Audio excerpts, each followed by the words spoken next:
Baik, bismillahirrahmanirrahim. Assalamualaikum warahmatullahi wabarakatuh. Perkenalkan, nama saya Ahmad Ridwan, berasal dari kelompok 6. Di sini saya akan mencoba menjelaskan metode transportasi dengan metode MODI, yaitu kasus permintaan sama dengan penawaran pada mata kuliah operasi riset. Apa itu metode MODI? Ialah metode MODI merupakan perkembangan dari metode stepping stone. Penentuan sel kosong yang bisa menghemat biaya pada metode ini dilakukan dengan prosedur yang lebih pasti dan tepat, serta metode ini dapat mencapai hasil optimal lebih cepat. Metode ini menghitung indeks perbaikan untuk setiap sel kosong tanpa menggunakan jalur tertutup. Menurut Sasmieto 2010 pada halaman keempat, metode MODI tidak lain dari algoritma batu loncatan dengan teknik yang sudah diperhalus untuk menghitung indeks yang akan ditingkatkan. Perbedaan antara kedua cara ini terletak pada langkah-langkah yang digunakan untuk menyelesaikan persoalan yang mana terdapat jejak tertutup yang akan ditelusuri.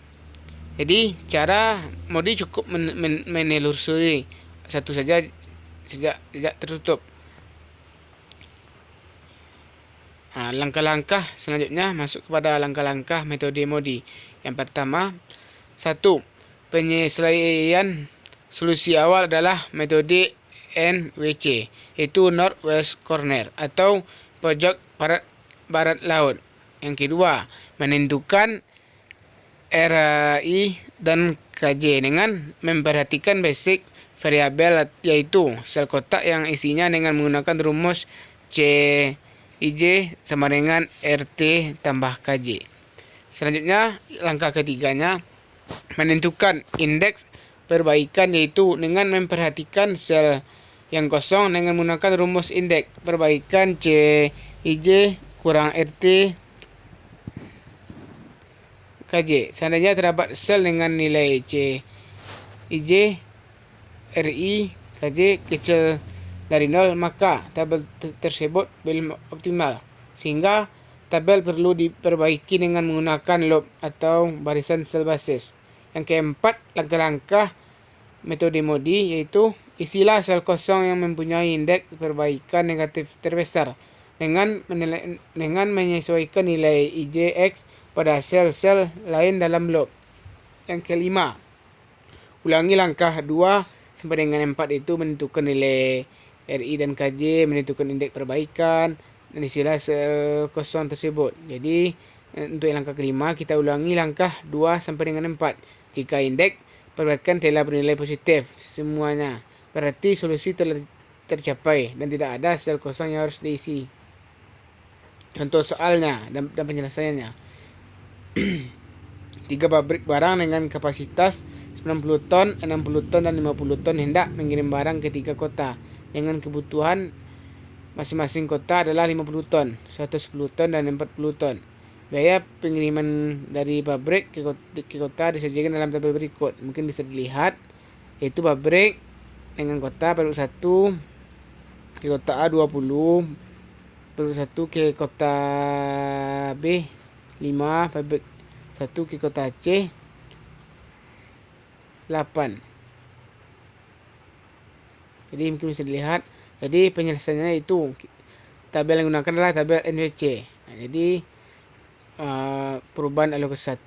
Jadi pertama kita buat variabel RI dan KJ untuk masing-masing baris dan kolom.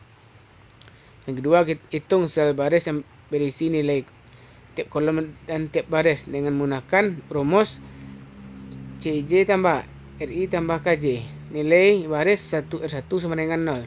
Bisa dilihat, mencari nilai kolom A R1 tambah KA sama dengan C1A. Yang ketiga, menghitung indeks perbaikan setiap sel yang kosong dengan rumus indeks perbaikan CIJ strip RI KJ. Bisa dilihat sel 2 sampai 4, 15, 15, 20. Indeks perbaikan min 20. Yang keempat, memilih titik tolak perubahan. Sel yang merupakan titik tolak perubahan adalah sel yang indeksnya bertanda negatif dan angkanya terbesar. Dalam tabel di atas ternyata yang memenuhi syarat adalah sel 2A. Oleh karena itu sel ini dipilih sebagai sel yang akan diisi, karena kan dia bertanda negatif dan angkanya juga terbesar. Selanjutnya yang E, memperbaiki alokasi. Buat jalur tertutup, berilah tanda positif pada 2A. Pilih satu sel terdekat yang isi dan sebaris 2 kurang B. Satu sel yang isi terdekat dan sekolom 1 kurang A. Berilah tanda negatif pada 2 sel tersebut. Selanjutnya, kemudian kita pilih salah satu sel yang sebaris atau sekolom yang dengan 2 sel bertanda negatif, yaitu 1 kurang B, dan beri tanda positif. Selanjutnya, pindahkan isi dari sel yang bertanda negatif ke yang bertanda positif sebanyak isi yang terkecil dari sel yang bertanda negatif, yaitu 50. Jadi 2A kemudian berisi 50,2 kurang B, berisi 60 kurang 50 sama dengan 10,1 kurang B, berisi 40 tambah 50 sama dengan 90, dan 1A tidak berisi. Biaya transportasinya yaitu 95 tambah 50 kurung 15 tambah 10 kurung 10 tambah 40 kurung 19 sama dengan 2.260. Mungkin bisa dilihat tabel tersebut. Selanjutnya langkahnya itu kita ulangi langkah-langkah tersebut sampai diperoleh biaya terendah.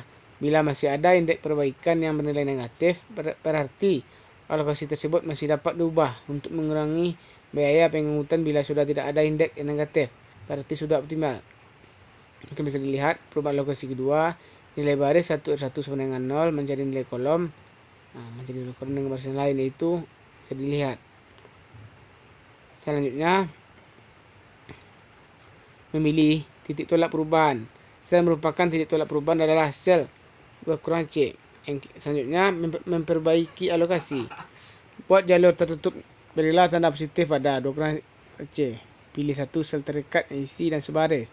Mungkin bisa dilihat, dibaca. Selanjutnya, biaya transportasinya yaitu 90 kurang 50 tambah 50 kurang 15. Hasilnya 2070. Selanjutnya, perubahan alokasi ketiga. Nilai baris 1 sama dengan 0.